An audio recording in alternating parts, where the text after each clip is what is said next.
ਅੱਜ ਸਾਡੇ ਕੋਲ ਤਬਸਰੇ ਵਾਸਤੇ ਕਿਤਾਬ ਹੈ ਡਾਕਟਰ ਇਫਤਖਾਰ ਅਹਿਮਦ ਸੁਲੈਰੀ ਹੋਰਾਂ ਦੀ ਕਿਤਾਬ ਲੋਕ ਅਦਬ ਰਾਹੀਂ ਕਬਲ ਮਸੀਹ ਦੀ ਤਾਰੀਖ। ਲੋਕ ਅਦਬ ਰਾਹੀਂ ਕਬਲ ਮਸੀਹ ਦੀ ਤਾਰੀਖ।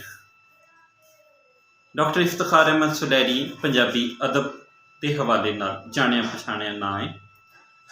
ਉਹਨਾਂ ਦੀ ਇਸ ਕਿਤਾਬ ਨੂੰ ਜੇ ਅਸੀਂ ਦੇਖਦੇ ਹਾਂ ਤੇ ਇਹਨੂੰ ਉਹਨਾਂ ਨੇ 3 ਬਾਬਾਂ ਦੇ ਵਿੱਚ ਵੰਡਿਆ ਗਿਆ। ਇਸ ਦੇ ਵਿੱਚ ਸਭ ਤੋਂ ਪਹਿਲੇ ਅਗਰ ਅਸੀਂ ਦੇਖੀਏ ਤੇ ਪੰਜਾਬ ਦੀ ਬੋਲਦੀ ਤਾਰੀਖ ਦੇ ਸਰਨਾਮੇ ਹੇਠ ਡਾਕਟਰ ਸਾਇਮਾ ਬਤੂਲ ਹੋਰਾਂ ਦਾ ਲਿਖਿਆ ਦਿਵਾਚਾ ਹੈ, ਜਿਹਦੇ ਵਿੱਚ ਉਹਨਾਂ ਨੇ ਡਾਕਟਰ ਇਫਤਖਾਰ ਅਹਿਮਦ ਸੁਲੈਰੀ ਹੋਰਾਂ ਦੀ ਖੋਜ ਪਰਖ ਦੇ ਹਵਾਲੇ ਨਾਲ ਭਰਵੀਂ ਗੱਲਬਾਤ ਕੀਤੀ ਹੈ। ਤੇ ਉਹ ਉਹਨਾਂ ਨੇ ਨੈਣ ਰਵਾਏ ਨੀ ਤੋਂ ਲੈ ਕੇ ਲੋਕ ਅਦਬ ਰਾਹੀਂ ਪੰਜਾਬ ਦੇ ਹੀਰੋ ਤੇ ਲੋਕ ਅਦਬ ਰਾਹੀਂ ਕਬਲ ਮਸੀਹ ਦੀ ਤਾਰੀਖ ਦੇ ਹਵਾਲੇ ਨਾਲ ਇਹਦੇ ਵਿੱਚ ਗੱਲ ਕੀਤੀ। ਲੋਕ ਅਦਬ ਰਾਹੀਂ ਕਬਲ ਮਸੀਹ ਦੀ ਤਾਰੀਖ ਦੇ ਹਵਾਲੇ ਨਾਲ ਉਹ ਗੱਲ ਕਰਦੇ ਹੋਏ ਲਿਖਦੇ ਨੇ, ਜੋ ਉਹਨਾਂ ਦੇ ਖਿਆਲਾਤ ਨੇ ਅਸੀਂ ਤੁਹਾਡੇ ਸਾਹਮਣੇ ਰੱਖਦੇ ਹਾਂ ਕਿ ਡਾਕਟਰ ਇਫਤਖਾਰ ਅਹਿਮਦ ਸੁਲੈਰੀ ਲੋਕ ਅਦਬ ਦੇ ਖੇਤਰ ਵਿੱਚ ਇੱਕ ਸੰਜੀਦਾ ਖੋਜਕਾਰ ਦੇ ਤੌਰ 'ਤੇ ਜਾਣੇ ਜਾਂਦੇ। ਉਹਨਾਂ ਦੀ ਖੋਜ ਦਾ ਮੌਜੂ ਪੰਜਾਬੀ ਲੋਕ ਰਵਾਇਤ, ਕਦੀਮ ਤਾਰੀਖ ਤੇ ਸਕਾਫਤੀ ਵਰਸੇ ਦੀ ਖੋਜ ਰਿਹਾ ਹੈ। ਉਹਨਾਂ ਪੰਜਾਬੀ ਲੋਕ ਅਦਬ ਨੂੰ ਸਿਰਫ ਕਿਸੇ ਕਹਾਣੀ ਤੇ ਗੀਤਾਂ ਦੀ ਹੱਦ ਤਾਈਂ ਨਹੀਂ, ਸਗੋਂ ਲੋਕ ਅਦਬ ਰਾਹੀਂ ਤਾਰੀਖੀ ਸੂਝ ਨੂੰ ਵੀ ਬਿਆਨ ਕੀਤਾ ਹੈ। ਇਹ ਉਹਨਾਂ ਦਾ ਵਾਅਦਾ। ਉਹਨਾਂ ਦੀ ਇਹ ਖੋਜ ਕਬਲ ਮਸੀਹ ਦੌਰ ਦੇ ਕਿਰਦਾਰਾਂ ਤੇ ਵਾਕਿਆਂ ਨੂੰ ਤੋਂ ਟੁਰਦੀ ਏ ਤੇ ਇਹਨਾਂ ਨੂੰ ਸਮਝ ਕੇ ਅਸੀਂ ਆਪਣੀਆਂ ਜੜ੍ਹਾਂ ਤੀਕਰ ਅੱਪੜ ਸਕਦੇ ਹਾਂ। ਉਹਨਾਂ ਜਿਸ ਢੰਗ ਨਾਲ ਆਪਣੀ ਖੋਜ ਪੇਸ਼ ਕੀਤੀ ਹੈ, ਇਹਦੇ ਤੋਂ ਅਸੀਂ ਸਮਝ ਸਕਦੇ ਹਾਂ ਕਿ ਲੋਕ ਅਦਬ ਸਿਰਫ ਅਵਾਮੀ ਤਫਰੀਹ ਹੀ ਨਹੀਂ, ਸਗੋਂ ਇੱਕ ਵਸੇਬੀ ਤੇ ਤਾਰੀਖੀ ਦਸਤਾਵੇਜ਼ ਵੀ ਹੈ। ਡਾਕਟਰ ਸਾਹਿਬ ਦੀ ਲਿਖਤ ਸਾਦਗੀ, ਇਲਮ, ਸਿਆਣਪ, ਸੂਝ, ਤਾਰੀਖ ਤੇ ਸਕਾਫਤ ਦਾ ਸੋਹਣਾ ਸੁਮੇਲ ਹੈ। ਬੜੇ ਥੋੜ੍ਹੇ ਲਫ਼ਜ਼ਾਂ ਵਿੱਚ ਡਾਕਟਰ ਸਾਇਮਾ ਬਤੂਲ ਹੋਰਾਂ ਨੇ ਬੜੀ ਭਰਵੇਂ ਅੰਦਾਜ਼ ਦੇ ਨਾਲ ਇਫਤਖਾਰ ਅਹਿਮਦ ਸੁਲੈਰੀ ਹੋਰਾਂ ਦੀ ਲਿਖਤ ਦੇ ਹਵਾਲੇ ਨਾਲ ਗੱਲਬਾਤ ਕੀਤੀ। ਆਪਣੀ ਗੱਲ ਦੇ ਸਰਨਾਮੇ ਹੇਠ ਡਾਕਟਰ ਇਫਤਖਾਰ ਅਹਿਮਦ ਸੁਲੈਰੀ ਹੋਰਾਂ ਨੇ ਕਬਲ ਮਸੀਹ ਦੀ ਤਾਰੀਖ ਨੂੰ ਮੁਖਤਸਰ ਬਿਆਨੇ ਹੈ ਤੇ ਇਸ ਲਿਖਤ ਦੇ ਵਿੱਚ ਜਿਹੜੇ ਤਾਰੀਖੀ ਤੇ ਲੋਕ ਮਾਖਜ਼ ਨੇ ਉਹਨਾਂ ਨੂੰ ਦੇ ਬਾਰੇ ਦੱਸਿਆ ਕਿ ਉਹਨਾਂ ਨੇ ਕਿਸ ਕਿਸ ਤਰ੍ਹਾਂ ਖੋਜ ਕੀਤੀ, ਉਹਨਾਂ ਦੇ ਬੁਨਿਆਦੀ ਮਾਖਜ਼ ਕਿਹੜੇ ਸਨ ਤੇ ਫਿਰ ਉਹਨਾਂ ਦੇ ਵਿੱਚ ਜਿਹੜਾ ਮਾਖਜ਼ੀ ਤੇ ਲਿਸਾਨੀ ਫਰਕ ਵੀ ਉਹਨਾਂ ਨੇ ਵੇਖਿਆ। ਫਿਰ ਜਿਹੜੀਆਂ ਪੁਰਾਣੀਆਂ ਉਹਨਾਂ ਕੋਲ ਰਵਾਇਤਾਂ ਸਨ ਉਹਨਾਂ ਨੂੰ ਵੀ ਇਹਦੇ ਵਿੱਚ ਬਿਆਨ ਕੀਤਾ ਹੈ। ਅਖੀਰ ਤੇ ਉਹਨਾਂ ਨੇ ਆਪਣੇ ਉਸਤਾਦ ਡਾਕਟਰ ਸਈਦ ਖਾਬਰ ਭੁੱਟਾ ਹੋਰਾਂ ਦਾ ਸ਼ੁਕਰੀਆ ਅਦਾ ਕੀਤਾ, ਡਾਕਟਰ ਮਿਰਜ਼ਾ ਮੋਇਨ ਹੋਰਾਂ ਦਾ ਸ਼ੁਕਰੀਆ ਅਦਾ ਕੀਤਾ ਹੈ। ਪਹਿਲਾ ਬਾਬ ਲੋਕ ਅਦਬ ਤੋਂ ਸ਼ੁਰੂ ਹੁੰਦਾ ਹੈ ਕਿ ਲੋਕ ਅਦਬ ਤੋਂ ਕੀ ਮੁਰਾਦ ਹੈ। ਲੋਕ ਅਦਬ ਦੇ ਹਵਾਲੇ ਨਾਲ ਉਹ ਗੱਲ ਕਰਦਿਆਂ ਹੋਇਆਂ ਲੋਕ ਅਦਬ ਦੀਆਂ ਵੱਖ-ਵੱਖ ਤਾਰੀਫਾਂ ਬਿਆਨ ਕਰਦੇ ਨੇ ਵੱਖ-ਵੱਖ ਲੁਗਤਾਂ ਦੇ ਵਿੱਚੋਂ। ਤੇ ਲੋਕ ਅੱਛਾ ਉਹਨਾਂ ਦਾ ਅੰਦਾਜ਼ ਜਿਹੜਾ ਹੈ ਉਹ ਹੀ ਹੈ ਕਿ ਜਿਵੇਂ ਕੋਈ ਮਕਾਲਾ ਲਿਖਿਆ ਜਾ ਰਿਹਾ ਹੈ ਜਾਂ ਕੋਈ ਰਿਸਰਚ ਆਰਟੀਕਲ ਲਿਖਿਆ ਜਾ ਰਿਹਾ ਹੈ ਤੇ ਉਸੇ ਤਰ੍ਹਾਂ ਉਹ ਹਵਾਲੇ ਦੇ ਰਹੇ ਨੇ। ਹਵਾਲੇ ਬਹੁਤੇ ਨੇ ਤੇ ਹਵਾਲੇ ਦੇ ਉੱਤੇ ਗੱਲ ਕੀਤੀ ਹੋਈ ਸਾਨੂੰ ਘੱਟ ਲੱਭਦੀ ਹੈ। ਸ਼ੁਰੂ 'ਚ ਅਸੀਂ ਇਹ ਦੇਖ ਰਹੇ ਹਾਂ ਲੋਕ ਅਦਬ ਰਾਹੀਂ ਜਿਹੜੀ ਤਵਾਰੀਖ ਦੇ ਉੱਤੇ ਉਹ ਗੱਲ ਕਰਦੇ ਪਏ ਨੇ। ਸ਼ੁਰੂ ਦੇ ਵਿੱਚ ਉਹਨਾਂ ਨੇ ਜਿਹੜੀ ਗੱਲ ਕੀਤੀ, ਫਿਰ ਅੱਗੇ ਹਵਾਲੇ ਦਰ ਹਵਾਲੇ ਹੀ ਆਈ ਜਾਂਦੇ ਨੇ। ਵਿੱਚ ਇੱਕ ਅੱਧੀ ਲਾਈਨ ਆਉਂਦੀ ਹੈ ਤੇ ਬਾਕੀ ਸਿਰਫ ਹਵਾਲੇ ਫਿਰ ਆ ਜਾਂਦੇ ਨੇ। ਉਹ ਵੱਖ-ਵੱਖ ਡਿਕਸ਼ਨਰੀਆਂ 'ਚੋਂ ਕੁਛ ਅੰਗਰੇਜ਼ੀ ਲਿਖਾਰੀਆਂ ਦੇ ਵਿੱਚੋਂ ਉਹਨਾਂ ਨੇ ਜਿਵੇਂ ਉਹ ਸਾਰੀਆਂ ਚੀਜ਼ਾਂ ਨੂੰ ਕੰਪਾਈਲ ਕਰ ਦਿੱਤਾ ਹੋਇਆ ਹੈ, ਇਹ ਸਾਨੂੰ ਉਹਦੇ ਵਿੱਚ ਨਜ਼ਰ ਆਉਂਦੇ ਨੇ। ਅਖੀਰ ਤੇ ਉਸੇ ਤਰ੍ਹਾਂ ਜਿਵੇਂ ਮਕਾਲੇ ਦਾ ਇੱਕ ਅੰਦਾਜ਼ ਹੁੰਦਾ ਹੈ, ਪੂਰੇ ਹਵਾਲੇ ਦਿੱਤੇ ਨੇ। ਫਿਰ ਲੋਕ ਅਦਬ ਤੇ ਤਾਰੀਖ ਦਾ ਸਾਂਗਾ, ਤਾਰੀਖ ਕੀ ਹੈ ਉਹ ਦੇ ਬਾਰੇ ਦੱਸਿਆ ਹੈ ਕਿ ਇੱਕ ਪੈਰਾਗ੍ਰਾਫ ਦੇ ਵਿੱਚ, ਤੇ ਬਾਕੀ ਫਿਰ ਅੱਗੇ ਸਾਨੂੰ ਉਸੇ ਤਰ੍ਹਾਂ ਹੀ ਹਵਾਲੇ ਨਜ਼ਰ ਆ ਰਹੇ ਨੇ।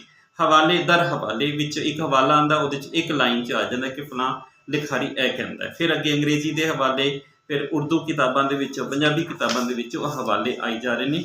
ਉਹ ਖ਼ਾਸ ਤੌਰ 'ਤੇ ਜਿਵੇਂ ਮੈਂ ਕਿਹਾ ਕਿ ਉਹ ਇੱਕ ਮਕਾਲੇ ਦਾ ਅੰਦਾਜ਼ ਇਹਦੇ ਵਿੱਚ ਸਾਨੂੰ ਨਜ਼ਰ ਆਉਂਦਾ ਹੈ।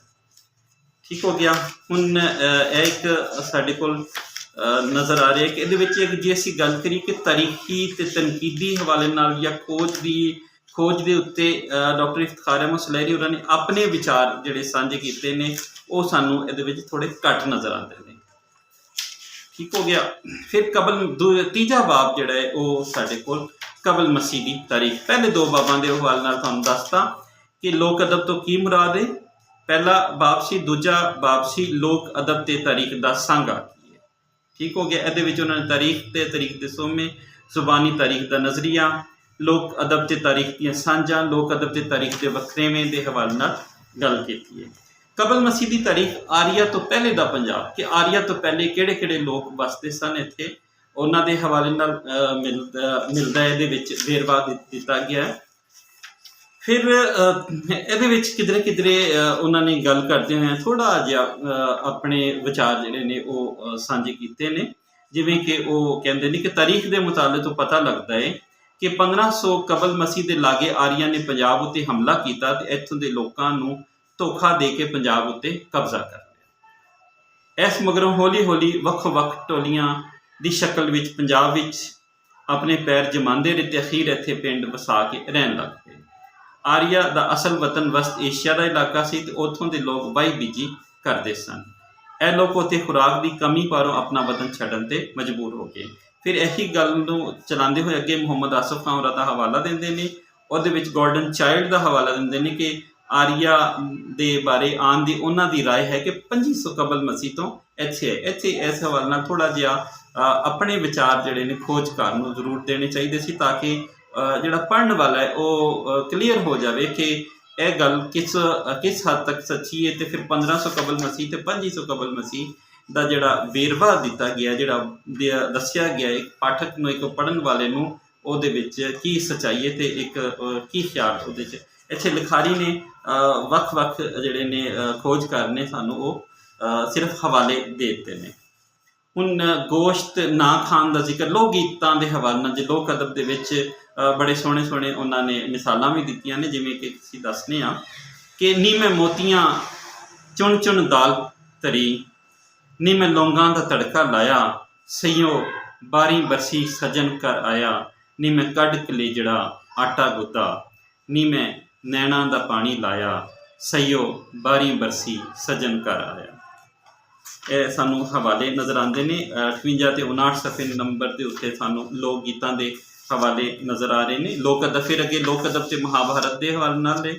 फिर उसे यानी एक सफ़े दे विच कुछ 6-7 लाइनां जिहड़ियां लिखारी खोजकार दी होंदियां ने, बाकी जिहड़ा सब कुछ है वो सानू नज़र आता है हवाले के तौर पर।